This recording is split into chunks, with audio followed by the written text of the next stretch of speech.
शहजादा आरिफ की पैदाइश एक ऐसी रात को हुई थी जब आसमान पर बादलों की गरज के साथ बिजली चमक रही थी। महल के अंदर एक तरफ जश्न का समा था और दूसरी तरफ दरबारियों के चेहरों पर संजीदगी छाई हुई थी।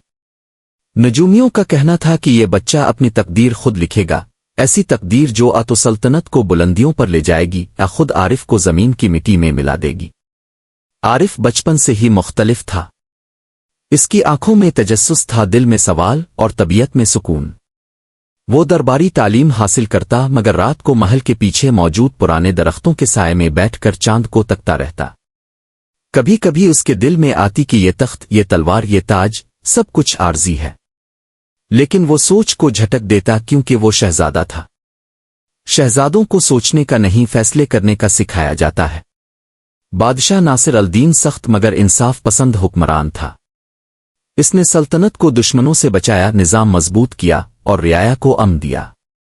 मगर बुढ़ापे ने इसे कमजोर कर दिया था और दरबारियों की नजरें अब तख्त पर थीं।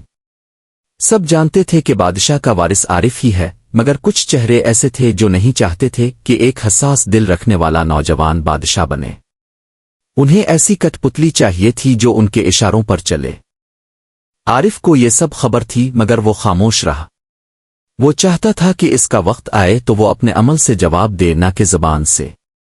एक रोज बादशाह ने इसे अपने खास कमरे में बुलाया। वो कमजोर आवाज में बोला, आरिफ बेटा, बादशाह बनने के लिए सिर्फ तलवार नहीं, दिल का अदल भी जरूरी होता है। मैंने सल्तनत को तलवार से बचाया मगर दिलों को जोड़ने का हुनर तुम में है। मगर याद रखो, तख्त हमेशा सीधा नहीं होता। ये कभी पहाड़ कभी खाई बन जाता है। आरिफ ने बाप का हाथ थामा। अब्बा जान, अगर मेरे नसीब में ये रास्ता है तो मैं चला जाऊंगा, चाहे मंजिल ताज हो या तन्हाई। बादशाह ने मुस्कुरा कर कहा, फिर तुम तैयार हो। महल में तैयारी शुरू हो गई। आरिफ को मखसूस लिबास पहनाया गया। महल के दर और दीवार पर कीमती पर्दे लगाए गए। नक्कारे बजने लगे। पूरी सल्तनत में ऐलान हो चुका था कि शहजादा आरिफ जल्द ही वली अहद बनने वाला है। लोग खुश थे, कुछ खौफजदा भी। वजीरों की आंखों में साजिश की झलक थी। लेकिन आरिफ सबसे बेखबर इस रात छत पर चांद को तकते हुए सोचता रहा, क्या वाकई ये मेरी मंजिल है, सिर्फ एक आगाज? इसे मालूम नहीं था कि इसकी जिंदगी का सबसे बड़ा मोड़ इस रात के बाद आने वाला था। बादशाह नजम अल-दीन की वफात के बाद सल्तनत नूर आबाद पर गम की चादर छा गई। बाजार बंद रहे, मस्जिदों में दुआएं हुईं और दरबार 7 दिन तक सोग में बंद रहा। शहजादा आरिफ, जो अब बादशाह के तख्त पर बैठने का कानूनी वारिस था, सबसे पीछे एक कोने में खामोश खड़ा रहा। वो बाप के फिराक में ना रोया ना चीखा, बस खामोशी से इसकी कब्र के पास घंटों बैठा रहा। वली अहद की ताखीर। शहजादे की रस्म ताजपोशी कुछ दिनों में होनी थी मगर कुछ अजीब सा खिंचाव दरबार में महसूस होने लगा। वजीर आजम मंसूर बेग हर दिन कुछ नई बात सामने लाता। कभी कहता वो रस्म मुअख्खर कर दी जाए, कभी कहता वो शहजादे का ज़हन अभी नापुख्ता है, कभी किसी और मसले को बहाना बनाता। शहजादा आरिफ को ये सब दिखाई दे रहा था मगर उसने खामोशी इख्तियार की। वो सोचता, अगर मैं वाकई बादशाही के लायक हूं तो मुझे इस तख्त की जरूरत ना हो, अगर नहीं हो तो मुझे इस पर बैठना नहीं चाहिए। मगर दरबार के साजिशी अनासिर खामोश नहीं थे। साजिश की जोड़े।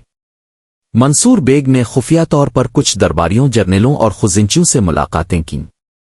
इसने उनसे कहा, ये लड़का सल्तनत को बर्बाद कर देगा। वो फकीर बनना चाहता है, बादशाह नहीं। अगर हमने इसे रोका ना तो हम सब महरूम हो जाएंगे। इसने वादे बांटे, सोने के सके दिए और ताकत के ख्वाब दिखाए। धीरे धीरे दरबार का माहौल बदलने लगा। आरिफ के खैरखा खामोश हो गए और दुश्मन बोलने लगे। झूठा इल्जाम। एक दिन शहजादे को महल के दरवाजे पर रोक दिया गया। हुक्म है कि शहजादा आरिफ आज दरबार में दाखिल नहीं हो सकता। आरिफ हैरान रह गया। कुछ ही देर बाद ऐलान हुआ, शहजादा आरिफ पर बादशाह के खजाने से सोना चुराने का इल्जाम है। इसके महल से खुफिया सुरंग दरियाफ्त हुई है। ये एक मुकम्मल झूठ था मगर सबूत पहले से तैयार थे। आरिफ ने सच्चाई बयान की, कस्में खाईं, पर दरबार में मंसूर बेग का कब्जा हो चुका था। इसने कहा, सल्तनत के मुफाद में शहजादे को कुछ वक्त के लिए महल से दूर रखा जाएगा ताकि तफ्तीश हो सके। और यूं एक रात बगैर किसी हंगामे के शहजादे को तन्हा महल से निकाल दिया गया। न कोई फौजी साथ, न सामान, न ऐलान, बस सादा कपड़ों में एक घोड़ा और चंद सके। तन्हाई का सफर। आरिफ घोड़े पर सवार अंधेरी रात में महल से दूर होता गया। इसका दिल भारी था मगर अजीब तौर पर पुरसुकून भी। वो बार बार अपने बाप के अल्फाज याद करता, तख्त से ज्यादा अहम दिल की सल्तनत होती है। पहली बार इसे महसूस हुआ कि शायद वो आज़ादी की तरफ जा रहा है, जवाल की तरफ नहीं। पहाड़ों के पीछे सूरज तुलू हो रहा था जब आरिफ ने पहली बार महल की चमक को पीछे छोड़ते देखा। अब उसके सामने खिले मैदान थे, अजनबी बस्तियां और एक नामालूम मुकद्दर। गुमनामी की पहली रात वो एक छोटे से गांव सोहराबपुर में पहुंचा। इसने घोड़ा एक दरख्त से बांधा और खुद एक कुनमे के पास बैठ गया। कपड़े गर्द आलूद थे, चेहरा थका हुआ। वहां एक फकीर आया जिसके हाथ में रोटी का टुकड़ा था। इसने पूछा, मुसाफिर हो? आरिफ ने सिर्फ सर हिलाया। फकीर ने वही रोटी इसके हाथ में रख दी। आरिफ की आंखों में नमी आ गई। पहली बार किसी ने इसे बगैर जान पहचान के, बगैर सवाल के कुछ दिया।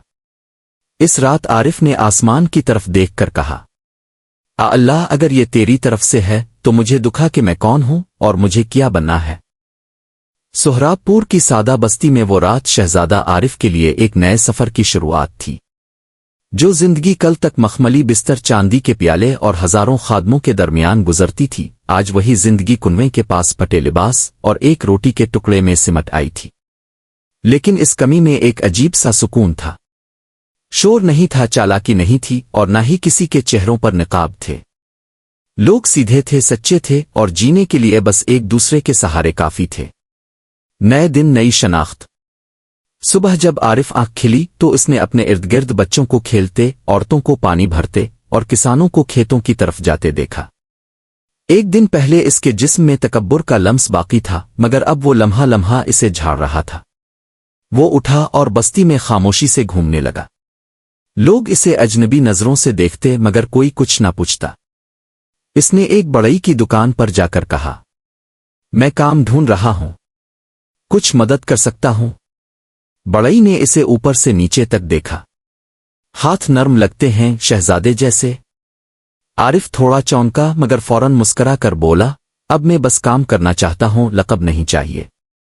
यूं शहजादा आरिफ ने पहली बार मेहनत की रोटी का मजा चखा। पहली मजदूरी। वो लकड़ी काटता, सामान उठाता और दिन भर धूप में पसीना बहाता। शाम को इसे 3 रोटियां और एक मिट्टी की सुराही में पानी दिया गया। कोई सुनाना था, कोई ऐलान न हुआ मगर दिल में जो सुकून आया वो महल के कमरों में भी कभी ना आया था। जब वो रात को मस्जिद के सहन में लेटा तो उसने दिल में कहा, शायद यही आजमाइश है, अपने गुरूर को मारने की, अपने आप को पहचानने की। आजमाइश का पहला वार। मगर आजमाइश सिर्फ मेहनत से नहीं, इंसानों से भी आती है। चंद दिनों बाद गांव में एक बदमिजाज शख्स करीम खान, जो बड़ई का पुराना मुखालिफ था, आरिफ पर चोरी का इल्जाम लगा बैठा। इसने कहा, मेरे आंगन से एक तेज धार आरी गायब है और नए लड़के के आने के बाद ही ये सब हुआ है। आरिफ हैरान रह गया। इसने बड़ई की तरफ देखा मगर वो खामोश रहा। बस्ती के बुजुर्गों ने फैसला किया कि आरिफ को 3 दिन काम से रोका जाएगा जब तक मामला साफ ना हो। ये फैसला इसके लिए तकलीफ दे था मगर उसने एहतजाज न किया। 3 दिन तक वो मस्जिद में बैठा खामोशी से कुरान सुनता और फकीर को खाना बांटते देखता। चौथे दिन आरी बड़ई के पुराने स्टोर से मिली। सबको मालूम हो गया कि इल्जाम झूठा था। करीम खान ने शर्मिंदा होकर मुआफी मांगी। बड़ई ने कहा, अब समझ आया ये लड़का सच में शहजादा है, मगर वो वाला नहीं जो ताज पहनता है। ये दिल का शहजादा है। आरिफ ने सिर्फ इतना कहा, मेरा नाम आरिफ है बस। और जो आजमाइश सच को ना चीर सके वो क्या आजमाइश।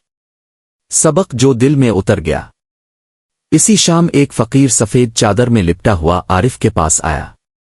इसने कहा, आजमाइश कभी तेरा सामान नहीं छीनती, वो तेरा बोझ कम करती है। جب اللہ تجھے کچھ نہ دے تو سمجھ لے کہ وہ تیرا کچھ اٹھا رہا ہے۔ عارف دیر تک اس فقیر کے الفاظ پر غور کرتا رہا۔ وہ فقیر اگلی صبح غائب تھا جیسے ہوا میں تحلیل ہو گیا ہو، مگر اس کے الفاظ شہزادے کے دل میں نقش ہو چکے تھے۔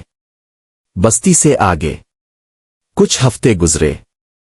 عارف اب گاؤں کا حصہ بن چکا تھا، مگر اسے محسوس ہوتا کہ اس کا اصل سفر ابھی باقی ہے۔ وہ چاہتا تھا کہ اور کچھ جانے سیکھے اور رب کی طرف اور قریب ہو۔ ایک رات اس نے بڑئی کو الوداع کہا اور بستی سے نکل گیا۔ اس کے پاس اب صرف ایک چادر، ایک چھوٹا سا تھیلا اور اندر کی روشنی تھی۔ وہ نہیں جانتا تھا کہ اگلا پڑاؤ کس کا ہے، مگر اسے اب راہوں پر یقین ہونے لگا تھا۔